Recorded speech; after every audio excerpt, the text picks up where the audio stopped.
सत श्री अकाल। TVT4 देख रहे सारे दर्शकों का स्वागत है। मैं हरप्रीत कौर ते बुलेटिन की शुरुआत करते हैं हेडलाइंस दे नाल। मोदी सरकार ने नहीं की राजौआणा की सजा माफ। रवनीत बिट्टू वालों संसद विच पूछे सवाल के जवाब विच अमित शाह ने दिता जवाब, कहा कोई सजा माफ नहीं हुई। उधर राजौआणा की सजा माफी ते बीजेपी के यू टर्न तो अकाली दल औखा। सुखबीर बादल ने गृह विभाग नाल मुलाकात कर मुद्दा दोबारा चुकण की कही गल। सुखबीर बादल ने राज्यपाल को चुकिया पंजाब विच गैंगस्टरां ते कानून व्यवस्था का मुद्दा। बादल ने कैबिनेट मंत्री सुखजिंदर रंधावा के अस्तीफे की भी की मंग। नाल ही पंजाब पुलिस के DGP दिनकर गुप्ता की कारगुजारी से भी चुके सवाल। सरकार तो मंगा मनवाउण लई किसानां ने रेल ट्रैक से लगाए डेरे। पराली नूं अग लगाउण वाले किसानां विरुद्ध दर्ज पर्चे रद्द करवाउण। गन्ने की बकाया राशि जारी करवाउण ते पराली ना साड़न वालियां नूं तुरंत मुआवजा राशि जारी करन समेत होर मंगां नूं लैके सूबे भर विच दित्ते धरने। कैप्टन सरकार वालों नौजवानों को मोबाइल फोन देने की तैयारी ते आम आदमी पार्टी ने कहा सरकार ने नौजवानों का उड़ाया मजाक। विरोधी धिर दे आगू हरपाल चीमा ने कहा स्मार्टफोन की वंड महज खाना पूर्ति। ते बेदबी मामलों में अज एक बार फिर CBI ने अपनी जांच की शुरू। बरगाड़ी के पिंड बुरज जवाहर सिंह वाला गुरुद्वारा साहिब के ग्रंथी गोरा सिंह, गुरुद्वारा साहिब की खजानची बीबी प्रीतम कौर तो इलावा एक होर व्यक्ति रणजीत सिंह तो दोबारा की पुछगिछ। ते हुणे ने खबरां दा विस्तार। बलवंत सिंह राजौआणा की फांसी माफ नहीं हुई है। केंद्रीय गृह मंत्री अमित शाह ने लोक सभा विच यह बयान दिता। यह बयान लुधियाना तो कांग्रेसी सांसद रवनीत बिट्टू वालों पूछे एक सवाल के जवाब विच दिता गया। अमित शाह ने कहा कि मीडिया रिपोर्टां ते ना जाओ, फांसी की सजा ते कोई रोक नहीं लगी। केंद्रीय गृह मंत्री अमित शाह ने मंगलवार नूं लोक सभा विच कहा कि पंजाब के साबका मुख्यमंत्री बेअंत सिंह के कतल केस विच दोषी बलवंत सिंह राजौआणा की मौत की सजा ते रोक नहीं लगी। उन्हां अज हेठले सदन विच संसद मैंबरां नूं कहा कि सजा नहीं घटाई गई है। दोनों सदनों ने रेप के ऊपर फांसी की बात की, लेकिन सर हम जो फांसी, अमित शाह जी प्लीज मेरा उत्तर क्वेश्चन नंबर 203 आपने पंजाब वालों को क्यों बलवंत सिंह राजौआणे को फांसी माफ की है? आपने बार बार टेलीविजन नंबर 203 एक मिनट एक अब आप सुनो गृह मंत्री जी का जवाब। अब प्लीज मीडिया रिपोर्ट पर न जाइए। कोई माफी की नहीं गई, कोई माफी की नहीं गई। अमित शाह के इस बयान तो बाद श्रोमणी अकाली दल उन्हां नाल मुलाकात कर राजौआणा की माफी की मुड़ मंग करेगा। चंडीगढ़ विच पत्रकारां नाल गलबात दौरान सुखबीर बादल ने अमित शाह के बयान ते अफसोस जाहिर करदिआं कहा कि अकाली दल गृह विभाग नाल मुलाकात कर मसले ते दोबारा गलबात करेगा। मैं अपनी पार्टी का क्लियर कहना चाहना कि इट्स वेरी अनफॉर्चुनेट, क्योंकि जो पहले रिपोर्ट आई सी मीडिया च भी आई सी, मीडिया रिपोर्टिंग भी सी कि गवर्नमेंट ऑफ इंडिया ने आ ਜਿਹੜੇ 550 साल शताब्दी ਦੇ ਸੰਬੰਧ ਵਿੱਚ ਉਹਨਾਂ ਨੂੰ ਮਾਫ ਕਰਤਾ ਸੀ। ਸ਼੍ਰੋਮਣੀ ਅਕਾਲੀ ਦਲ ਤੇ ਸਾਡੀ ਪਾਰਟੀ ਦੀ ਡੈਲੀਗੇਸ਼ਨ ਅਸੀਂ ਅਮਿਤ ਸ਼ਾਹ ਜੀ ਨੂੰ ਮਿਲਾਂਗੇ, ਕਿਉਂਕਿ ਆ ਬੇਇਨਸਾਫੀ ਹੈ।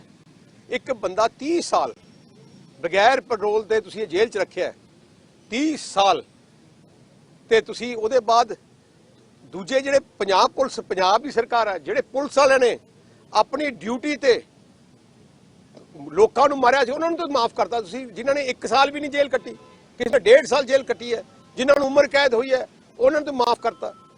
तो ਇਸ ਕਰਕੇ आई वी strongly feel and कि this is wrong, whatever if that is true, if that is true ਸਾਡੀ ਪਾਰਟੀ ਦੀ ਡੈਲੀਗੇਸ਼ਨ ਹੋਮ ਮਿਨਿਸਟਰ ਤੇ ਪ੍ਰਾਈਮ ਮਿਨਿਸਟਰ ਨੂੰ ਮਿਲੂਗੀ। ਸ਼੍ਰੋਮਣੀ ਅਕਾਲੀ ਦਲ ਦੇ ਪ੍ਰਧਾਨ ਸੁਖਬੀਰ ਬਾਦਲ ਦੀ ਅਗਵਾਈ ਵਿੱਚ ਅੱਜ ਭਾਜਪਾ ਤੇ ਅਕਾਲੀ ਆਗੂਆਂ ਦਾ ਇੱਕ ਵਫਦ ਪੰਜਾਬ ਦੇ ਰਾਜਪਾਲ VP ਸਿੰਘ ਬਦਨੌਰ ਨੂੰ ਮਿਲਿਆ। ਸੁਖਬੀਰ ਬਾਦਲ ਨੇ ਰਾਜਪਾਲ ਨੂੰ ਪੰਜਾਬ ਗੈਂਗਸਟਰਾਂ ਦੇ ਖੌਫ ਤੇ ਕਾਨੂੰਨ ਵਿਵਸਥਾ ਦੀ ਸਥਿਤੀ ਸੰਬੰਧੀ ਯਾਦ ਪੱਤਰ ਸੌਂਪਿਆ। मीडिया नाल गल करदिआं सुखबीर बादल ने कहा कि पंजाब सरकार वालों जेलों में बंद गैंगस्टरां नूं शह दित्ती जा रही है। सुखबीर बादल ने इस मुद्दे ते पंजाब के कैबिनेट मंत्री सुखजिंदर रंधावा के अस्तीफे की भी मांग की। इस दे नाल ही उन्हां पंजाब पुलिस के DGP दिनकर गुप्ता की कारगुजारी ते सवाल चुके। सुखबीर बादल बटाला विच कतल होए सरपंच के परिवार नूं भी नाल लैके आए, जिथे नवनीत कौर ने कहा कि पुलिस उन्हां दे पिता के कातलों खिलाफ कार्रवाई नहीं कर रही, उन्हां नूं अजे भी धमकियां मिल रही ने। जदों इसकी शिकायत उन्होंने SSP नूं दित्ती तां उन्होंने धमकियां वाली चैट डिलीट कर दी। इस दे नाल ही उन्होंने भी कहा कि सुखजिंदर रंधावा अजे उन्हां दे घर अफसोस करन तक नहीं पहुंचे। ਅੱਜ पंजाब पुलिस बेबस होई बैठी है। गैंगस्टर्स रन कर रहे हैं स्टेट, गैंगस्टर्स एक्सटॉर्शन कर रहे हैं। तुसी किसी भी मंडी पंजाब चले जाओ, किसी भी बिजनेसमैन नूं पुछ लो, सारिਆਂ ਨੂੰ एक्सटॉर्शन थ्रेट्स आईਆਂ, सारिਆਂ ने एक्सटॉर्शन ਦਾ पैसा दिता है। ਜਿਹੜੇ ਪੰਜਾਬ ਦੇ सिटीजन है ਉਹਨਾਂ ਦਾ ਭਰੋਸਾ ਪੰਜਾਬ ਪੁਲਿਸ ਤੇ ਉਤਰ ਗਿਆ, ਕਿਉਂਕਿ ਪੰਜਾਬ ਪੁਲਿਸ ਦੇ ਜੋ ਤੁਸੀਂ SSP ਨਾਲ ਗੱਲ ਕਰੋ, SP ਨਾਲ ਗੱਲ ਕਰੋ, ਉਹ ਵੀ ਬੇਬਸ ਹੋ ਗਏ ਆ। ਆ ਸਾਰਾ ਰੈਕਟ ਜਿਹੜੇ ਗੈਂਗਸਟਰਸ ਹੈ ਆ ਪੰਜਾਬ ਦੀ ਜੇਲ੍ਹ ਦੇ ਵਿੱਚੋਂ ਰਨ ਕਰ ਰਹੇ ਆਪਣਾ business empire under the patronage of the jail minister Sukhi Randhawa, ਜਿਹੜਾ ਪਟਿਆਲੇ ਡੇਰਾ ਬਾਬਾ ਨਾਨਕ ਸ਼੍ਰੋਮਣੀ ਅਕਾਲੀ ਦਲ ਦੇ ਸੀਨੀਅਰ ਵਾਈਸ ਪ੍ਰੈਜ਼ੀਡੈਂਟ ਦਾ ਮਰਡਰ ਹੋਇਆ, ਬਰੂਟਲ ਮਰਡਰ ਹੋਇਆ। ਸ਼ੋਅ ਕੀਤਾ ਗਿਆ ਕਿ ਗੁਆਂਢੀ ਦੀ ਲੜਾਈ ਸੀ, ਪਰ ਨਹੀਂ, ਕਿਉਂਕਿ ਉਹ ਸੁਖੀ ਰੰਧਾਵੇ ਦੇ ਖਿਲਾਫ ਡਟ ਕੇ ਲੜਾਈ ਲੜਦਾ ਸੀ ਤੇ ਸੁਖੀ ਰੰਧਾਵਾ ਨੇ ਆਪਣੇ ਸਾਥੀ ਜੱਗੂ ਭਗਵਾਨਪੁਰੀਆ, ਸੁਖੀ ਰੰਧਾਵਾ ਦਾ ਸ਼ੂਟਰ ਹੈ, ਮੈਂ ਤੁਹਾਨੂੰ ਸਹੀ ਦੱਸਾਂ, ਜੱਗੂ ਭਗਵਾਨਪੁਰੀਆ ਦੀ ਮਦਰ ਕਾਂਗਰਸ ਦੀ ਪੰਚ ਹੈ, ਉਹਦਾ ਦੂਜਾ ਰਿਸ਼ਤੇਦਾਰ ਕਾਂਗਰਸ ਦਾ ਬਲਾਕ ਸਮਿਤੀ ਦਾ ਚੇਅਰਮੈਨ ਹੈ। ਪਿਛਲੇ 3 ਸਾਲ ਤੋਂ ਮੋਬਾਈਲ ਫੋਨ ਉਡੀਕਦੇ ਪੰਜਾਬੀ ਨੌਜਵਾਨਾਂ ਨੂੰ ਸਮਾਰਟਫੋਨ ਤਾਂ ਮਿਲਣਗੇ, ਪਰ ਉਹ ਲਾਵਾ ਕੰਪਨੀ ਦੇ ਹੋਣਗੇ। LG, Oppo ਤੇ ਲਾਵਾ ਕੰਪਨੀ ਨੇ ਟੈਂਡਰ ਭਰੇ ਸਨ, ਜਿਨ੍ਹਾਂ ਵਿੱਚ ਸਭ ਤੋਂ ਘੱਟ ਰੇਟ ਲਾਵਾ ਕੰਪਨੀ ਨੇ ਭਰਿਆ ਸੀ, ਜਿਸ ਨੂੰ ਕਿ ਹੁਣ ਟੈਂਡਰ ਮਿਲ ਗਿਆ ਹੈ। ਇਹਨਾਂ ਮੋਬਾਈਲ ਫੋਨਾਂ ਦੀ ਕੀਮਤ 5000 ਤੱਕ ਦੱਸੀ ਜਾ ਰਹੀ ਹੈ। ਇਸ ਲਈ ਸੋਸ਼ਲ ਮੀਡੀਆ ਉੱਪਰ ਕੈਪਟਨ ਸਰਕਾਰ ਦਾ ਮਜ਼ਾਕ ਉੱਡਣਾ ਵੀ ਸ਼ੁਰੂ ਹੋ ਗਿਆ ਹੈ। ਨੌਜਵਾਨਾਂ ਦਾ ਕਹਿਣਾ ਹੈ ਕਿ ਲਾਵਾ ਦੇ ਫੋਨਾਂ ਦੀ ਕੁਆਲਿਟੀ ਸਹੀ ਨਹੀਂ ਹੁੰਦੀ, ਇਸ ਲਈ ਬਹੁਤੇ ਲੋਕ ਇਹਨਾਂ ਨੂੰ ਪਸੰਦ ਨਹੀਂ ਕਰਦੇ। ਉਧਰ ਵਿਰੋਧੀ ਪਾਰਟੀਆਂ ਨੇ ਵੀ ਕੈਪਟਨ ਸਰਕਾਰ ਨੂੰ ਘੇਰਿਆ ਹੈ। ਸ਼੍ਰੋਮਣੀ ਅਕਾਲੀ ਦਲ ਤੇ ਆਮ ਆਦਮੀ ਪਾਰਟੀ ਨੇ ਇਸ ਨੂੰ ਨੌਜਵਾਨਾਂ ਨਾਲ ਮਜ਼ਾਕ ਕਰਾਰ ਦਿੱਤਾ। ਵਿਰੋਧੀ ਧਿਰ ਦੇ ਲੀਡਰ ਹਰਪਾਲ ਸਿੰਘ ਚੀਮਾ ਦਾ ਕਹਿਣਾ ਹੈ ਕਿ ਜੇਕਰ ਸਰਕਾਰ ਸੁਹਿਰਦ ਹੈ ਤਾਂ ਪਹਿਲਾਂ ਘਰ-ਘਰ ਰੋਜ਼ਗਾਰ ਦਾ ਵਾਅਦਾ ਪੂਰਾ ਕਰੇ। ਉਹਨਾਂ ਆਖਿਆ ਕਿ ਸਮਾਰਟਫੋਨਾਂ ਦੀ ਵੰਡ ਤਾਂ ਮਹਿਜ਼ ਖਾਨਾ ਪੂਰਤੀ ਹੋਵੇਗੀ। ਵਿਰੋਧੀ ਧਿਰਾਂ ਨੇ ਇਹ ਵੀ ਸਵਾਲ ਉਠਾਇਆ ਕਿ ਸਰਕਾਰ ਕਹਿ ਰਹੀ ਹੈ ਕਿ ਖਜ਼ਾਨਾ ਖਾਲੀ ਹੈ, ਪਰ ਸਮਾਰਟਫੋਨ ਲਈ ਪੈਸੇ ਕਿੱਥੋਂ ਆਉਣਗੇ। ਦੇਖੋ, ਪਹਿਲਾਂ ਵੀ ਜਿਹੜਾ ਹੈਗਾ ਕਿਸਾਨਾਂ ਦਾ ਕਰਜ਼ਾ ਮਾਫ ਕਰਨ ਦੀ ਗੱਲ ਕੀਤੀ ਸੀਗੀ। ਨਗੂਣਾ ਜਾਂ ਰਾਸ਼ੀ, ਥੋੜੀ ਜੀ ਰਾਸ਼ੀ ਮਾਫ ਕਰਕੇ ਸਮਝਦਾ ਕਿ ਹੈਗਾ ਮੈਂ ਕਿਸਾਨਾਂ ਦਾ ਕਰਜ਼ਾ ਮਾਫ ਕਰਤਾ। ਹੁਣ ਉਸੇ ਤਰ੍ਹਾਂ ਕੀ ਹੋ ਰਿਹਾ ਵੀ ਮੈਂ ਮੋਬਾਈਲ ਫੋਨ ਦੇਵਾਂਗਾ, ਥੋੜੀ ਜੀ ਰਾਸ਼ੀ ਰੱਖ ਕੇ ਕਿਹਾ ਕਿ ਮੋਬਾਈਲ ਫੋਨ ਜਿਹੜਾ ਦੇਣ ਦਾ ਵਾਅਦਾ ਸੀ ਪੂਰਾ ਕਰਤਾ। ਕੈਪਟਨ ਸਾਹਿਬ ਕੋਈ ਵਾਅਦਾ ਪੂਰਾ ਨਹੀਂ ਕਰ ਰਹੇ। ਪੰਜਾਬ ਦੀ ਜਿਹੜੀ ਆਰਥਿਕਤਾ ਗਈ, ਪੰਜਾਬ ਦੀ ਖਾਸ ਤੌਰ ਤੇ ਜਿਹੜੀ ਇਕਨੋਮਿਕ ਪੋਜੀਸ਼ਨ ਆ ਉਹ ਬਹੁਤ ਮਾੜੀ ਹੋ ਚੁੱਕੀ ਆ, ਔਰ ਇਹਦੀ ਜ਼ਿੰਮੇਵਾਰੀ ਕੈਪਟਨ ਸਾਹਿਬ ਦੀ ਹੈਗੀ। ਕਿਉਂਕਿ ਕੈਪਟਨ ਸਾਹਿਬ ਨੂੰ ਪਤਾ ਸੀ 2017 ਦੇ ਵਿੱਚ ਵੀ ਪੰਜਾਬ ਦਾ ਵਿੱਤੀ ਹਾਲਾਤ ਕੀ ਨੇਗੇ, ਕਿਉਂਕਿ ਜਦੋਂ ਕੈਪਟਨ ਸਾਹਿਬ 2002 ਤੋਂ ਲੈ ਕੇ 2007 ਤੱਕ ਸੀਐਮ ਪੰਜਾਬ ਦੇ ਰਹੇ ਨੇ, ਇਹਨਾਂ ਦੇ ਉਸ ਸਮੇਂ ਦੇ ਰਾਜ ਦੇ ਵਿੱਚ ਲਗਭਗ 47,000 ਕਰੋੜ ਰੁਪਈਆ ਪੰਜਾਬ ਸਰਕਾਰ ਤੇ ਚੜਿਆ ਸੀਗਾ। 5 ਸਾਲਾਂ ਦੇ ਪਿਛਲੇ ਰਾਜ 'ਚ ਲਗਭਗ 47,000 ਕਰੋੜ ਰੁਪਏ ਚੜਿਆ। ਹੁਣ ਵੀ ਲਗਾਤਾਰ ਪੰਜਾਬ ਤੇ ਕਰਜ਼ਾ ਚੜ ਰਿਹਾ। ਇਹਦਾ ਦੋਸ਼ੀ ਕੌਣ ਆ? ਕੈਪਟਨ ਸਾਹਿਬ ਨੇ, ਕਿਉਂਕਿ 1992 ਤੱਕ ਪੰਜਾਬ ਦੇ ਉੱਤੇ ਲਗਭਗ 8,000 ਕਰੋੜ ਦਾ ਕਰਜ਼ਾ ਸੀਗਾ, ਔਰ 92 ਤੋਂ ਬਾਅਦ ਲਗਭਗ 2.5 ਲੱਖ ਕਰੋੜ ਦਾ ਹੁਣ ਤੱਕ ਕਰਜ਼ਾ ਹੋ ਰਿਹਾ। ਕਰਜ਼ਾ ਲਗਾਤਾਰ ਜਾਰੀ ਆ, ਔਰ ਮੇਰਾ ਕਹਿਣ ਦਾ ਭਾਵ ਆ ਪੰਜਾਬ ਵਿੱਚ ਕੁਝ ਨਹੀਂ ਬਦਲਿਆ, ਔਰ ਪੰਜਾਬ ਦੀ ਆਰਥਿਕ ਸਥਿਤੀ ਬਹੁਤ ਮਾੜੀ ਹੋਈ ਆ। ਇਹਦੇ ਲਈ ਸਾਰੇ ਪੰਜਾਬੀਆਂ ਨੂੰ ਸੋਚਣਾ ਪਊਗਾ, ਔਰ ਖਾਸ ਤੌਰ ਤੇ ਕਿਉਂਕਿ ਕੈਪਟਨ ਸਾਹਿਬ ਦਾ ਕੰਮ ਕੀ ਆ, ਖਾਸ ਤੌਰ ਤੇ ਕਾਂਗਰਸ ਪਾਰਟੀ ਦਾ ਕੰਮ ਕੀ, ਸਿਰਫ ਤੇ ਸਿਰਫ ਲੁੱਟ-ਖਸੁੱਟ ਕਰਨਾ, ਔਰ ਖਜ਼ਾਨੇ ਦੀ ਲੁੱਟ ਲਗਾਤਾਰ ਜਾਰੀ ਹੋ ਰਹੀ ਹੈ। ਸ਼੍ਰੀ ਗੁਰੂ ਗ੍ਰੰਥ ਸਾਹਿਬ ਜੀ ਦੀ ਬੇਅਦਬੀ ਮਾਮਲੇ ਵਿੱਚ ਅੱਜ ਇੱਕ ਵਾਰ ਫੇਰ CBI ਨੇ ਆਪਣੀ ਜਾਂਚ ਸ਼ੁਰੂ ਕਰ ਦਿੱਤੀ ਹੈ। ਇਸ ਮਾਮਲੇ ਨੂੰ ਲੈ ਕੇ CBI ਦੇ 6 ਅਧਿਕਾਰੀ ਬਰਗਾੜੀ ਦੇ ਪਿੰਡ ਬੁਰਜ ਜਵਾਹਰ ਸਿੰਘ ਵਾਲਾ ਪਹੁੰਚੇ। ਇੱਥੋਂ ਹੀ ਜੂਨ 2015 ਨੂੰ ਸ਼੍ਰੀ ਗੁਰੂ ਗ੍ਰੰਥ ਸਾਹਿਬ ਜੀ ਦਾ ਸਰੂਪ ਚੋਰੀ ਹੋਇਆ ਸੀ। ਅੱਜ ਅਧਿਕਾਰੀਆਂ ਵੱਲੋਂ ਗੁਰਦੁਆਰਾ ਸਾਹਿਬ ਦੇ ਗ੍ਰੰਥੀ ਗੋਰਾ ਸਿੰਘ, ਗੁਰਦੁਆਰਾ ਸਾਹਿਬ ਦੀ ਖਜ਼ਾਨਚੀ ਬੀਬੀ ਪ੍ਰੀਤਮ ਕੌਰ ਤੋਂ ਇਲਾਵਾ ਇੱਕ ਹੋਰ ਵਿਅਕਤੀ ਰਣਜੀਤ ਸਿੰਘ ਤੋਂ ਵੀ ਜਾਣਕਾਰੀ ਲਈ ਗਈ। ਕਾਬਿਲੇ ਗੌਰ ਹੈ ਕਿ ਕੁਝ ਮਹੀਨੇ ਪਹਿਲਾਂ CBI ਵੱਲੋਂ ਆਪਣੀ ਕਲੋਜ਼ਰ ਰਿਪੋਰਟ ਪੇਸ਼ ਕਰ ਇਸ ਕੇਸ ਵਿੱਚ ਆਪਣੇ ਆਪ ਨੂੰ ਲਾਂਭੇ ਕਰਨ ਲਈ ਅਦਾਲਤ ਵਿੱਚ ਪੱਖ ਰੱਖਿਆ ਗਿਆ ਸੀ। ਇਸ ਮਗਰੋਂ CBI ਦੀ ਕਾਰਜਸ਼ੈਲੀ ਨੂੰ ਲੈ ਕੇ ਕਈ ਤਰ੍ਹਾਂ ਦੇ ਸਵਾਲ ਖੜੇ ਹੋਏ ਸਨ। ਜਾਂਚ ਨੂੰ ਅਧੂਰਾ ਮੰਨਿਆ ਗਿਆ ਸੀ, ਪਰ ਬਾਅਦ ਵਿੱਚ CBI ਵੱਲੋਂ ਅਰਜ਼ੀ ਦਾਇਰ ਕਰਕੇ ਇਸ ਮਾਮਲੇ ਦੀ ਜਾਂਚ ਜਾਰੀ ਰੱਖਣ ਦੀ ਇਜਾਜ਼ਤ ਮੰਗੀ ਗਈ ਸੀ। ਪੰਜਾਬ ਸਰਕਾਰ ਦੀ ਵਾਅਦਾ ਖਿਲਾਫੀ ਤੇ ਕਿਸਾਨਾਂ ਦੀਆਂ ਮੁਸ਼ਕਲਾਂ ਨੂੰ ਲੈ ਕੇ ਅੱਜ ਕਿਸਾਨ ਯੂਨੀਅਨਾਂ ਵੱਲੋਂ ਰੇਲ ਟਰੈਕ ਜਾਮ ਕਰ ਦਿੱਤੇ ਗਏ।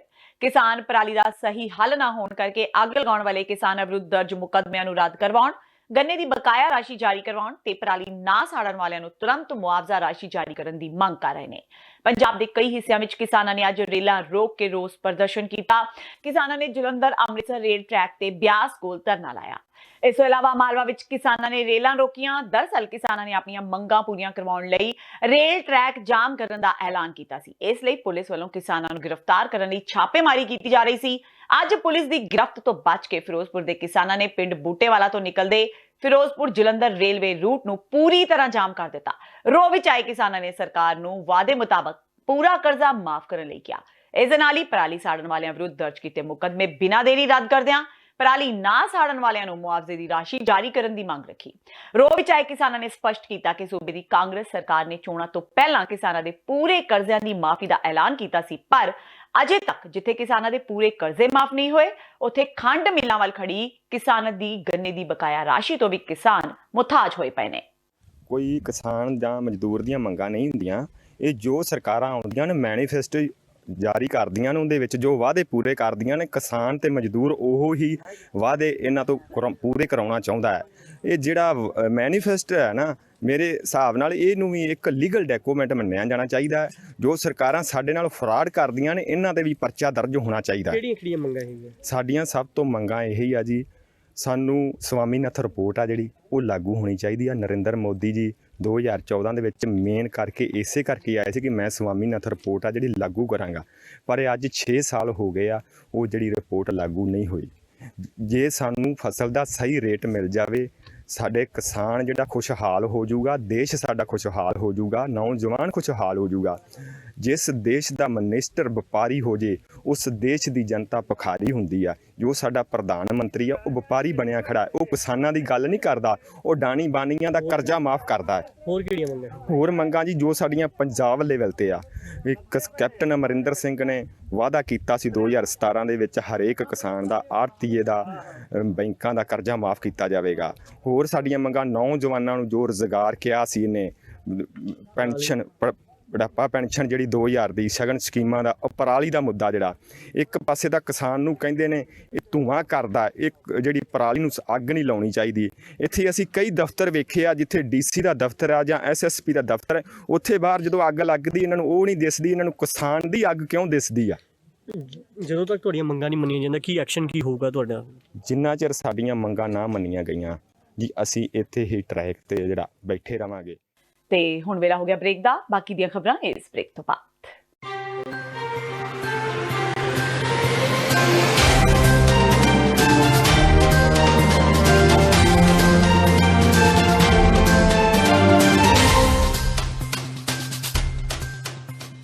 ਕੀ ਤੁਹਾਨੂੰ 30, 40 ਜਾਂ 50 ਦਿਨ ਵੇਟ ਕਰਨੀ ਪੈ ਰਹੀ ਹੈ ਤੁਹਾਡੇ ਚੈੱਕ ਲਈ?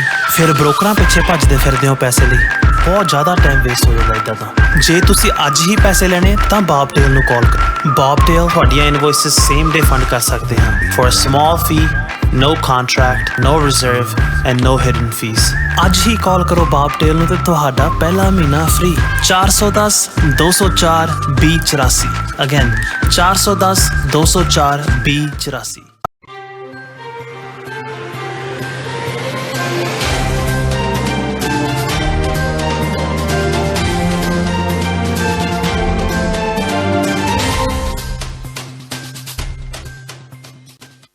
ਬ੍ਰੇਕ ਤੋਂ ਬਾਅਦ ਟੀਵੀ 84 ਦੇ ਖਬਰਾਂ ਦੇ ਬੁਲੇਟਿਨ ਵਿੱਚ ਸਵਾਗਤ ਹੈ। ਵਧਦੇ ਹਾਂ ਅਗਲੀ ਖਬਰ ਵੱਲ। ਅੱਜ ਵਿਸ਼ਵ ਅਪਾਹਜ ਦਿਹਾੜੇ ਮੌਕੇ ਪੈਰਾ ਖਿਡਾਰੀਆਂ ਨੇ ਪੰਜਾਬ ਦੇ ਮੁੱਖ ਮੰਤਰੀ ਦੀ ਕੋਠੀ ਨੂੰ ਘੇਰ ਰੋਸ ਪ੍ਰਦਰਸ਼ਨ ਕੀਤਾ। ਇਹਨਾਂ ਖਿਡਾਰੀਆਂ ਨੇ ਕੈਪਟਨ ਦੀ ਕੋਠੀ ਦੇ ਬਾਹਰ ਧਰਨਾ ਲਗਾ ਨਾਅਰੇਬਾਜ਼ੀ ਵੀ ਕੀਤੀ। ਪ੍ਰਦਰਸ਼ਨ ਕਰਨ ਵਾਲੇ ਇਹਨਾਂ ਖਿਡਾਰੀਆਂ ਦੀ ਮੰਗ ਹੈ ਕਿ ਇਹਨਾਂ ਨੂੰ ਸਰਕਾਰੀ ਨੌਕਰੀ ਦਿੱਤੀ ਜਾਵੇ। ਖਿਡਾਰੀਆਂ ਨੇ ਐਲਾਨ ਕੀਤਾ ਕਿ ਜਦੋਂ ਤੱਕ ਸਰਕਾਰ ਮੰਗਾਂ ਪੂਰੀਆਂ ਨਹੀਂ ਕਰਦੀ ਉਦੋਂ ਤੱਕ ਧਰਨਾ ਜਾਰੀ ਰਹੇਗਾ। ਸਾਡੀ ਮੀਟਿੰਗ ਐਮਪੀ ਸਿੰਘ ਜੀ ਨਾਲ ਹੋਈ ਹੈ ਤੇ ਉਹਨਾਂ ਨੇ ਉਹ ਜੋ ਕੁਝ ਸਾਡੀਆਂ ਡਿਮਾਂਡ ਸੀ ਕਿ ਇੱਕ ਵਾਰੀ ਨੋਟ ਕੀਤੀਆਂ ਤੇ ਕਹਿੰਦੇ ਜੀ ਸੀਐਮ ਸਾਹਿਬ ਬਾਹਰ ਹੈ ਤੇ ਅਸੀਂ ਤੁਸੀਂ ਧਰਨਾ ਸਮਾਪਤ ਕਰ ਦਿਓ ਤੇ ਅਸੀਂ ਇਸ ਨੂੰ ਅੱਗੇ ਪਾਲਿਸੀਆਂ ਦੇ ਵਿੱਚ ਚੇਂਜ ਕਰਾਉਣ ਦੀ ਕੋਸ਼ਿਸ਼ ਕਰਾਂਗੇ। ਪਰ ਸਾਡੀ ਇਹ ਮੰਗ ਅਜੇ ਵੀ ਹੈ, ਜਾਰੀ ਹੈ। ਜਿਹੜੇ ਸਾਡੇ ਮਹਾਰਾਜਾ ਰਣਜੀਤ ਸਿੰਘ ਵਾੜੀ, ਸਟੇਟ ਅਵਾਰਡੀ ਤੇ ਵਰਲਡ ਮੈਡਲਿਸਟ ਪਲੇਅਰ ਹੈਗੇ ਆ, ਜੋ ਘੱਟ ਤੋਂ ਘੱਟ ਧਰਨੇ 'ਚ ਸ਼ਾਮਿਲ ਜਿਹੜੇ ਇੱਥੇ ਬੈਠੇ ਔਨ ਸਪੋਟ, ਇਹਨਾਂ ਨੂੰ ਜੁਆਇਨਿੰਗ ਲੈਟਰ ਦਿੱਤੇ ਜਾਣ।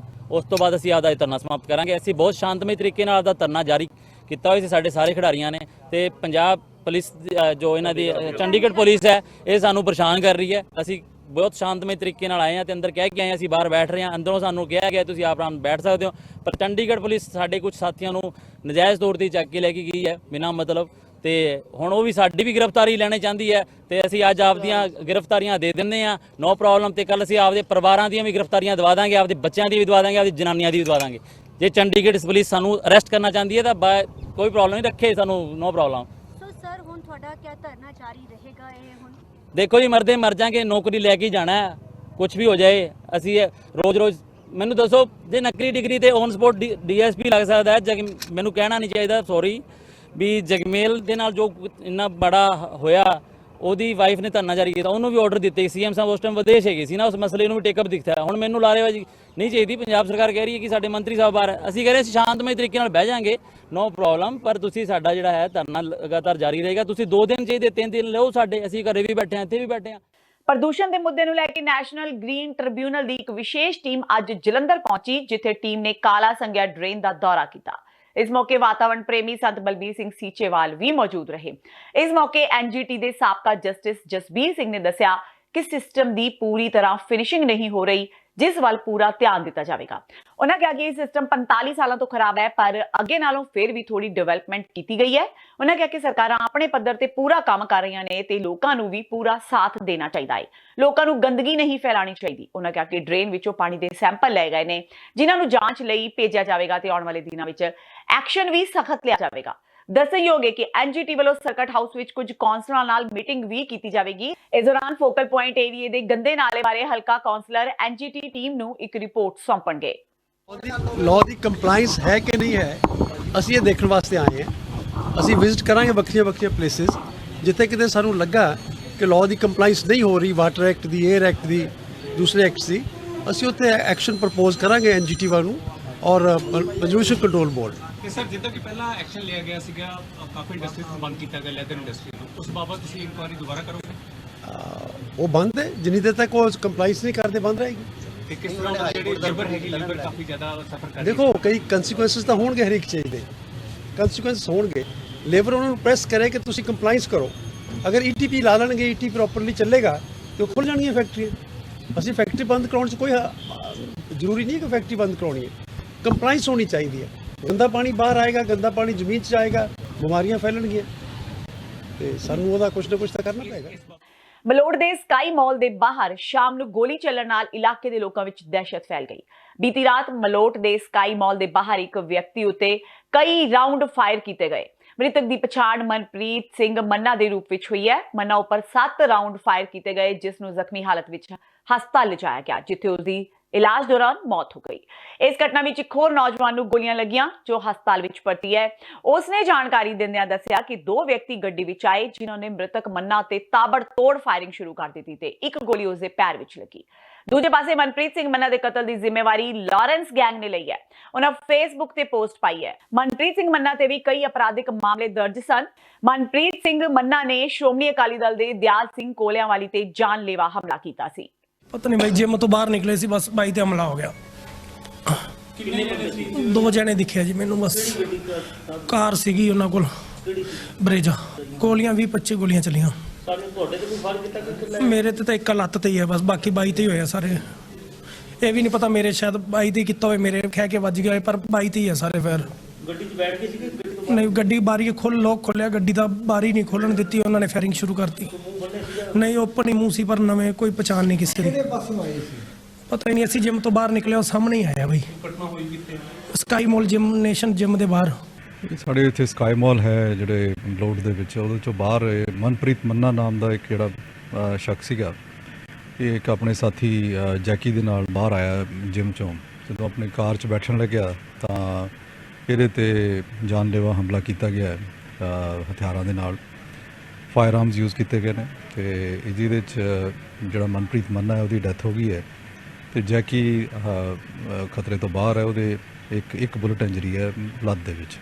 ਸਰ, ਗੈਂਗਵਾਰ ਕਹਿ ਸਕਦੇ ਕਿਸੇ ਗਰੁੱਪ ਨੇ ਇਹਦੀ ਜ਼ਿੰਮੇਵਾਰੀ ਲਈ ਹੈ? ਵੈਸੇ ਇਹਨੂੰ ਨਹੀਂ, ਹਾਲੇ ਅਸੀਂ ਇਸ ਇਨਵੈਸਟੀਗੇਸ਼ਨ ਤੋਂ ਬਾਅਦ ਹੀ ਤੁਹਾਨੂੰ ਇਹ ਸਾਰੀ ਦੱਸ ਸਕਦੇ ਹਾਂ। ਹਾਲੇ ਫਿਲਹਾਲ ਗੈਂਗਵਾਰ ਵਾਲਾ ਸਿਸਟਮ ਨਹੀਂ, ਇਹ ਮਰਡਰ ਜ਼ਰੂਰ ਹੋਇਆ ਤੇ ਇਹਦੇ ਪਿੱਛੇ ਕੌਣ ਹੋ ਸਕਦਾ ਹੈ ਕਿ ਇਹਦੇ ਬਾਰੇ ਹਾਲੇ ਕਹਿਣਾ ਮੁਸ਼ਕਿਲ ਹੈ। ਪੰਜਾਬੀ ਗਾਇਕ ਕਰਨ ਔਜਲਾ ਤੇ ਮੋਹਾਲੀ ਟ੍ਰੈਫਿਕ ਪੁਲਿਸ ਨੇ ਵੱਡੀ ਕਾਰਵਾਈ ਕੀਤੀ ਹੈ। 22 ਨਵੰਬਰ ਨੂੰ ਜਦੋਂ ਕਰਨ ਔਜਲਾ ਕੈਨੇਡਾ ਤੋਂ ਮੋਹਾਲੀ 에ਅਰਪੋਰਟ ਪਹੁੰਚਿਆ ਤਾਂ ਔਜਲਾ ਤੇ ਉਸਦੇ ਸਮਰਥਕਾਂ ਨੇ ਟ੍ਰੈਫਿਕ ਨਿਯਮ ਤੋੜੇ। ਐਸਐਸਪੀ ਕੁਲਦੀਪ ਚਾਹਲ ਦੇ ਨਿਰਦੇਸ਼ਾਂ ਤੇ ਜਾਂਚ ਅਧਿਕਾਰੀ ਡੀਐਸਪੀ ਟ੍ਰੈਫਿਕ ਗੁਰਿਕਬਾਲ ਸਿੰਘ ਨੇ ਪੰਜਾਬੀ ਗਾਇਕ ਨੂੰ 48 ਘੰਟਿਆਂ ਦੇ ਅੰਦਰ ਪੇਸ਼ ਹੋਣ ਦਾ ਨੋਟਿਸ ਦਿੱਤਾ ਸੀ। ਕਰਨ ਨੇ ਸ਼ਨੀਵਾਰ ਨੂੰ ਪੇਸ਼ ਹੋਣਾ ਸੀ, ਪਰ ਸ਼ੋਅ ਕਾਰਨ ਉਸਨੇ ਕਿਹਾ ਕਿ ਉਹ ਸੋਮਵਾਰ ਨੂੰ ਆਏਗਾ। ਸੋਮਵਾਰ ਦੁਪਹਿਰ 3:16 ਤੇ ਉਹ ਆਪਣੇ 3 ਸਾਥੀਆਂ ਨਾਲ ਪੇਸ਼ ਹੋਇਆ। ਡੀਐਸਪੀ ਨੇ ਪੂਰੇ 1 ਘੰਟੇ 20 ਮਿੰਟ ਲਈ ਪੁੱਛਗਿੱਛ ਕੀਤੀ ਤੇ ਜਦੋਂ ਔਜਲਾ 4:36 ਤੇ ਕਮਰੇ ਤੋਂ ਬਾਹਰ ਨਿਕਲਿਆ ਤਾਂ ਉਸਦੇ ਹੱਥ ਵਿੱਚ ਚਲਾਨ ਦੀ ਸਲਿੱਪ ਸੀ। ਡੀਐਸਪੀ ਗੁਰਿਕਬਾਲ ਸਿੰਘ ਨੇ ਕਿਹਾ ਕਿ ਪੰਜਾਬੀ ਗਾਇਕ ਨੇ ਟ੍ਰੈਫਿਕ ਨਿਯਮ ਤੋੜਨ ਦੀ ਗਲਤੀ ਕੀਤੀ ਹੈ ਚਲਾਨ ਕੱਟ ਕੇ ਭੁਗਤਾਨ ਕਰਨ ਲਈ ਕਿਹਾ ਗਿਆ ਹੈ। ਡੀਐਸਪੀ ਗੁਰੂ ਇਕਬਾਲ ਨੇ ਔਜਲਾ ਨੂੰ ਪੁੱਛੇ ਜਾਣ ਵਾਲੇ ਪ੍ਰਸ਼ਨਾਂ ਦੀ ਸੂਚੀ ਪਹਿਲਾਂ ਹੀ ਤਿਆਰ ਕਰ ਲਈ ਸੀ। ਵਾਇਲੇਸ਼ਨ ਜਿਹੜੀ ਵੀ ਹੋਈ ਆ ਉਹਦਾ ਚਲਾਨ ਕਰ ਦੋ, ਜਿਹੜਾ ਬਣਦਾ ਫਾਈਨ ਸੀਗਾ ਭਾਜੀ ਫੜੇ ਭਾਜੀ ਇੱਕ ਗੱਲ ਹੈ, ਤੁਸੀਂ ਫੋਰਨ ਰਹਿੰਦੇ ਹੋ, ਇਸ ਤਰ੍ਹਾਂ ਦੇ ਲਾਅ ਐਂਡ ਆਰਡਰ ਤੁਸੀਂ ਠੀਕ ਹੈ ਜੀ, ਗੱਲ ਕਿਉਂਕਿ ਫਾਈਨ ਭਰਦਾ ਚਲਾਨ ਹੋ ਗਿਆ, ਬਾ ਗੱਲ ਮੁੱਕ ਗਈ ਹੈ ਨਾ। ਨਹੀਂ ਭਾਜੀ ਇਹਨਾਂ ਦੀ ਪੰਜਾਬੀ ਸਿੰਗਰ ਨੇ ਕਰਨ ਔਜਲਾ ਕੁਝ ਦਿਨ ਪਹਿਲਾਂ 에ਅਰਪੋਰਟ ਰੋਡ ਦੇ ਉੱਤੇ ਜੀ ਇਹਨਾਂ ਨੇ ਕੋਈ ਟ੍ਰੈਫਿਕ ਵਾਇਲੇਸ਼ਨਸ ਕੀਤੀਆਂ ਸੀਗੀਆਂ, ਆਪਦੀ ਕੋਈ ਗੱਡੀਆਂ ਦੀ ਕਾਰਾਂ ਦੀ ਰੈਲੀ ਕੱਢੀ ਸੀ। ਅਸੀਂ ਸਾਰੀਆਂ ਗੱਡੀਆਂ ਆਇਡੈਂਟੀਫਾਈ ਕਰਕੇ ਜੀ ਅੱਜ ਉਹਨਾਂ ਨੂੰ ਫਾਈਨ ਇਸ਼ੂ ਕੀਤੇ ਆ, ਚਲਾਨ ਇਸ਼ੂ ਕੀਤੇ ਆ। ਤੇ ਜਿਹੜੇ ਕਰਨ ਔਜਲਾ ਜੀ ਜਿਹੜੀ ਗੱਡੀ ਦੇ ਵਿੱਚ ਬੈਠੇ ਸੀਗੇ, ਉਹ ਗੱਡੀ ਦੀ ਜਿਹੜੀਆਂ ਵਾਇਲੇਸ਼ਨ ਸੀਗੀਆਂ ਉਹਨਾਂ ਨੂੰ ਫਾਈਨ ਲਾਇਆ ਤੇ ਉਹ ਆਪਣਾ 2-4 ਦਿਨਾਂ ਦੇ ਵਿੱਚ ਆਪਣਾ ਫਾਈਨ ਆਰਟੀ ਸਾਹਿਬ ਕੋਲੇ ਜਾ ਕੇ ਭਰ ਦੇਣਗੇ ਜੀ। ਬਿਲਕੁਲ ਜੀ, ਅੱਜ ਅਸੀਂ ਉਹਨਾਂ ਨੂੰ ਉਹੀ ਆਪਣੇ ਬਰੀਫ ਕੀਤਾ ਸੀਗਾ ਕਿ ਤੁਸੀਂ ਆਪਣੇ ਜਿਹੜੇ ਲਾਜ਼ ਹੈਗੇ ਆ ਵਾਇਲੇਟ ਕੀਤੇ ਆ। ਅੱਜ ਉਹ ਸਾਡੇ ਕੋਲੇ ਆਪਣੇ ਬਿਆਨਾਂ ਦੇ ਵਿੱਚ ਮੰਨ ਕੇ ਗਏ ਨੇ ਕਿ ਇਹ ਜਿਹੜੇ ਲਾਜ਼ ਨੇ ਮੈਨੂੰ ਪਤਾ ਨਹੀਂ ਸੀਗਾ, ਅੱਗੇ ਤੋਂ ਮੈਂ ਖਿਆਲ ਰੱਖੂੰਗਾ ਤੇ ਮੈਂ ਆਪਣੇ ਜਿਹੜੇ ਫਾਲੋਅਰਸ ਨੇ ਉਹਨਾਂ ਨੂੰ ਵੀ ਅਪੀਲ ਕਰੂੰਗਾ ਕਿ ਇਹ ਜਿਹੜੇ ਟ੍ਰੈਫਿਕ ਵਾਇਲੇਸ਼ਨਸ ਨੇ ਉਹ ਨਾ ਕੀਤੀਆਂ ਜਾਣ ਤੇ ਟ੍ਰੈਫਿਕ ਦੇ ਲਾਜ਼ ਨੇ ਜਿਹੜੇ ਉਹਨਾਂ ਨੂੰ ਸਖਤੀ ਨਾਲ ਫੋਲੋ ਕੀਤਾ ਜਾਵੇ। ਬੀਤੇ ਦਿਨੀ ਮੋਗਾ ਜ਼ਿਲ੍ਹੇ ਦੇ ਪਿੰਡ ਮਸਤੀਵਾਲਾ ਵਿੱਚ ਵਿਆਹ ਸਮਾਗਮ ਵਿੱਚ ਡੀਜੇ ਤੇ ਗੋਲੀ ਲੱਗਣ ਕਾਰਨ ਮਾਰੇ ਨੌਜਵਾਨ ਦੇ ਪਰਿਵਾਰ ਅਤੇ ਕੁਝ ਸਮਾਜ ਸੇਵੀ ਸੰਸਥਾਵਾਂ ਵੱਲੋਂ ਅੱਜ ਦੂਜੇ ਦਿਨ ਵੀ ਕਸਬਾ ਕੋਟ ਈਸੇ ਖਾਂ ਵਿੱਚ ਧਰਨਾ ਲਗਾਇਆ ਜਾ ਰਿਹਾ ਹੈ, ਜਿੱਥੇ ਹਾਈਵੇ ਨੂੰ ਜਾਮ ਕੀਤਾ ਗਿਆ। ਦੱਸਣਯੋਗ ਹੈ ਕਿ ਬੀਤੇ ਦਿਨ ਪਰਿਵਾਰ ਵਾਲਿਆਂ ਵੱਲੋਂ ਮੋਗਾ ਦੇ ਸਰਕਾਰੀ ਹਸਪਤਾਲ ਵਿੱਚ ਧਰਨਾ ਲਗਾਇਆ ਗਿਆ ਸੀ। ਇਸ ਧਰਨੇ ਵਿੱਚ ਪੀੜਤ ਪਰਿਵਾਰ ਨੂੰ ਮਿਲਣ ਪਹੁੰਚੇ ਧਰਮਕੋਟ ਦੇ ਵਿਧਾਇਕ ਕਾਕਾ ਸੁਖਜੀਤ ਸਿੰਘ ਲੋਹਗੜ੍ਹ ਦੀ ਉੱਥੇ ਪਰਿਵਾਰ ਵਾਲਿਆਂ ਨਾਲ ਤੂਤੂ ਮੈਮੈ ਸ਼ੁਰੂ ਹੋ ਗਈ ਸੀ। ਇਸ ਤੂਤੂ ਮੈਮੈ ਦੇ ਬਾਅਦ ਵਿਧਾਇਕ ਦੀ ਗੱਡੀ ਦੀ ਭੰਨਤੋੜ ਕੀਤੀ ਗਈ ਸੀ। ਇਸ ਦੌਰਾਨ ਸੁਖਜੀਤ ਸਿੰਘ ਨੇ ਭੱਜ ਕੇ ਆਪਣੀ ਜਾਨ ਬਚਾਈ ਸੀ। ਧਰਨਾ ਤੇ ਇਸ ਕਰਕੇ ਲਾਇਆ, ਸਾਨੂੰ ਦੋਸ਼ੀਆਂ ਦੀ ਜਲਦ ਤੋਂ ਜਲਦ ਸਾਰੇ ਦੋਸ਼ੀਆਂ ਦੀ ਗ੍ਰਿਫਤਾਰੀ ਚਾਹੀਦੀ ਹੈ ਜੀ। ਮੰਗ ਸਾਡੀਆਂ ਸਾਰੀਆਂ ਮੰਗਾਂ 4 ਪੂਰੀਆਂ ਕੀਤੀਆਂ ਜਾਣ। 4 ਮੰਗਾਂ ਹੈ ਜੀ, 25 ਲੱਖ ਦਾ ਮੁਆਵਜ਼ਾ ਦਿੱਤਾ ਜਾਵੇ ਸਾਨੂੰ, ਠੀਕ ਹੈ ਜੀ। ਇੱਕ ਸਾਰੇ ਦੋਸ਼ੀਆਂ ਨੂੰ ਜਲਦ ਤੋਂ ਜਲਦ ਗ੍ਰਿਫਤਾਰ ਕੀਤਾ ਜਾਵੇ ਤੇ ਮੰਗ ਇਹ ਹੈ ਜੀ ਸਾਰੇ ਦੋਸ਼ੀਆਂ ਨੂੰ ਗ੍ਰਿਫਤਾਰ ਕੀਤਾ ਜਾਵੇ, ਇੱਕ ਸਰਕਾਰੀ ਨੌਕਰੀ ਦਿੱਤੀ ਜਾਵੇ ਸਾਨੂੰ ਜੀ। ਸਰ ਕਿੰਨੇ ਲੋਕਾਂ ਦੇ ਉੱਤੇ ਇਹਦਾ ਮਾਮਲਾ ਟੋਟਲ 5 ਜਾਣਿਆਂ ਦੇ ਉੱਤੇ ਜਿਹੜੇ 2 ਅਰੈਸਟ ਕੀਤੇ ਗਏ ਆ ਉੱਥੇ ਉਹ ਮੌਕੇ ਤੇ ਮੌਜੂਦ ਸੀ ਜਿਹਨਾਂ ਨਾਮ ਪਰਚੇ ਦੇ ਉਹੀ ਬੰਦੇ ਕਿ ਹੋਰ ਆਉਣ? ਹਾਂ, ਜਿਹੜੇ ਐਫਆਈਆਰ ਦੇ ਵਿੱਚ ਨਾਮਜ਼ਦ ਦੋਸ਼ੀ। ਕਿੰਨੇ ਬੰਦੇ ਐਫਆਈਆਰ 5 ਬੰਦਿਆਂ ਦੇ। ਸਰ ਜਿਵੇਂ ਉਹਨਾਂ ਦੇ ਵੀਰੇ ਦੁਆਰਾ ਧਰਨਾ ਲਗਾ ਰਹੇ ਨੇ ਜਦ ਕਿ ਰੋਪੀਆਂ ਨੂੰ ਕੀ ਮੰਗ ਕਰ ਰਹੇ ਨੇ, ਕੀਤੀ ਹੈ ਕੀ ਮੰਗ ਕਰਦੇ ਨੇ? ਇਹ ਮੰਗ ਹੁਣ ਤੇ ਨੌਕਰੀ ਦੇ ਬਾਰੇ ਤੇ ਇੱਕ ਜਿਹੜਾ ਕੋਈ ਸਰਕਾਰ ਕੋਲੋਂ ਮੁਆਵਜ਼ੇ ਦੀ ਮੰਗ ਕਰਦੇ। ਬਾਕੀ ਬਿਹਤਰ ਤੇ ਇਹੀ ਦੱਸ ਸਕਦੇ ਆ, ਹੁਣ ਇਹ ਦੱਸ ਸਕਦੇ ਸਾਨੂੰ ਤਾਂ ਬੜਾ ਪਤਾ ਜਿਹੜੀ ਹਥਿਆਰ ਉੱਥੇ ਵਰਤੇ ਗਏ ਹਾਂ 12 ਬੋਰ ਜਿਹੜੀ ਬੰਦੂਕ ਹੈ ਉਹ ਵੀ ਰਿਕਵਰ ਹੋ ਚੁੱਕੀ। ਲਾਇਸੈਂਸ ਸੀ? ਹਾਂਜੀ, ਲਾਇਸੈਂਸ। ਤੇ ਇਹ ਸਨ ਹੁਣ ਤੱਕ ਦੀਆਂ ਖਬਰਾਂ। ਜਾਂਦੇ ਜਾਂਦੇ ਇੱਕ ਵਾਰ ਫੇਰ ਨਜ਼ਰ ਮਾਰਦੇ ਹਾਂ ਮੁੱਖ ਖਬਰਾਂ ਤੇ। ਮੋਦੀ ਸਰਕਾਰ ਨੇ ਨਹੀਂ ਕੀਤੀ ਰਾਜਵਾਨਾ ਦੀ ਸਜ਼ਾ ਮਾਫ। ਰਵਨੀਤ ਬਿੱਟੂ ਵੱਲੋਂ ਸੰਸਦ ਵਿੱਚ ਪੁੱਛੇ ਸਵਾਲ ਦੇ ਜਵਾਬ ਵਿੱਚ ਅਮਿਤ ਸ਼ਾਹ ਨੇ ਦਿੱਤਾ ਜਵਾਬ, ਕਿਹਾ ਕੋਈ ਸਜ਼ਾ ਮਾਫ ਨਹੀਂ ਹੋਈ। ਉਧਰ ਰਾਜਵਾਨਾ ਦੀ ਸਜ਼ਾ ਮਾਫੀ ਤੇ ਬੀਜੇਪੀ ਦੇ ਯੂ ਟਰਨ ਤੋਂ ਅਕਾਲੀ ਦਲ ਔਖਾ। ਸੁਖਬੀਰ ਬਾਦਲ ਨੇ ਗ੍ਰਹਿ ਵਿਭਾਗ ਨਾਲ ਮੁਲਾਕਾਤ ਕਰ ਮੁੱਦਾ ਦੁਬਾਰਾ ਚੁੱਕਣ ਦੀ ਕਹੀ ਗੱਲ। ਸੁਖਬੀਰ ਬਾਦਲ ਨੇ ਰਾਜਪਾਲ ਕੋਲ ਚੁੱਕਿਆ ਪੰਜਾਬ ਵਿੱਚ ਗੈਂਗਸਟਰਾਂ ਤੇ ਕਾਨੂੰਨ ਵਿਵਸਥਾ ਦਾ ਮੁੱਦਾ। ਬਾਦਲ ਨੇ ਕੈਬਨਿਟ ਮੰਤਰੀ ਸੁਖਜਿੰਦਰ ਰੰਧਾਵਾ ਦੇ ਅਸਤੀਫੇ ਦੀ ਵੀ ਕੀਤੀ ਮੰਗ। ਨਾਲ ਹੀ ਪੰਜਾਬ ਪੁਲਿਸ ਦੇ ਡੀਜੀਪੀ ਦਿਨਕਰ ਗੁਪਤਾ ਦੀ ਕਾਰਗੁਜ਼ਾਰੀ ਤੇ ਵੀ ਚੁੱਕੇ ਸਵਾਲ। ਸਰਕਾਰ ਤੋਂ ਮੰਗਾਂ ਮਨਵਾਉਣ ਲਈ ਕਿਸਾਨਾਂ ਨੇ ਰੇਲ ਟਰੈਕ ਤੇ ਲਗਾਏ ਡੇਰੇ। ਪਰਾਲੀ ਨੂੰ ਅੱਗ ਲਗਾਉਣ ਵਾਲੇ ਕਿਸਾਨਾਂ ਵਿਰੁੱਧ ਦਰਜ ਪਰਚੇ ਰੱਦ ਕਰਵਾਉਣ, ਗੰਨੇ ਦੀ ਬਕਾਇਆ ਰਾਸ਼ੀ ਜਾਰੀ ਕਰਵਾਉਣ ਤੇ ਪਰਾਲੀ ਨਾ ਸਾੜਨ ਵਾਲਿਆਂ ਨੂੰ ਤੁਰੰਤ ਮੁਆਵਜ਼ਾ ਰਾਸ਼ੀ ਜਾਰੀ ਕਰਨ ਸਮੇਤ ਹੋਰ ਮੰਗਾਂ ਨੂੰ ਲੈ ਕੇ ਸੂਬੇ ਭਰ ਵਿੱਚ ਦਿੱਤੇ ਧਰਨੇ। ਕੈਪਟਨ ਸਰਕਾਰ ਵੱਲੋਂ ਨੌਜਵਾਨਾਂ ਨੂੰ ਮੋਬਾਈਲ ਫੋਨ ਦੇਣ ਦੀ ਤਿਆਰੀ ਤੇ ਆਮ ਆਦਮੀ ਪਾਰਟੀ ਨੇ ਕਿਹਾ ਸਰਕਾਰ ਨੇ ਨੌਜਵਾਨਾਂ ਦਾ ਉਡਾਇਆ ਮਜ਼ਾਕ। ਵਿਰੋਧੀ ਧਿਰ ਦੇ ਆਗੂ ਹਰਪਾਲ ਚੀਮਾ ਨੇ ਕਿਹਾ ਸਮਾਰਟਫੋਨਾਂ ਦੀ ਵੰਡ ਮਹਿਜ਼ ਖਾਣਾ ਪੂਰਤੀ। ਤੇ ਬੇਦਬੀ ਮਾਮਲਿਆਂ ਵਿੱਚ ਅੱਜ ਇੱਕ ਵਾਰ ਫੇਰ ਸੀਬੀਆਈ ਨੇ ਆਪਣੀ ਜਾਂਚ ਕੀਤੀ ਸ਼ੁਰੂ। ਬਰਗਾੜੀ ਦੇ ਪਿੰਡ ਬੁਰਜ ਜਵਾਹਰ ਸਿੰਘ ਵਾਲਾ ਗੁਰਦੁਆਰਾ ਸਾਹਿਬ ਦੇ ਗ੍ਰੰਥੀ ਗੋਰਾ ਸਿੰਘ, ਗੁਰਦੁਆਰਾ ਸਾਹਿਬ ਦੀ ਖਜ਼ਾਨਚੀ ਬੀਬੀ ਪ੍ਰੀਤਮ ਕੌਰ ਤੋਂ ਇਲਾਵਾ ਇੱਕ ਹੋਰ ਵਿਅਕਤੀ ਰਣਜੀਤ ਸਿੰਘ ਤੋਂ ਦੁਬਾਰਾ ਕੀਤੀ ਪੁੱਛਗਿੱਛ। ਇਸ ਨਾਲ ਹੀ TV 84 ਦਾ ਖਬਰਾਂ ਦਾ ਇਹ ਬੁਲੇਟਿਨ ਖਤਮ ਹੁੰਦਾ ਹੈ। ਮੈਨੂੰ ਹਰਪ੍ਰੀਤ ਕੌਰ ਨੂੰ ਦਿਓ ਇਜਾਜ਼ਤ। ਸਤਿ ਸ਼੍ਰੀ ਅਕਾਲ।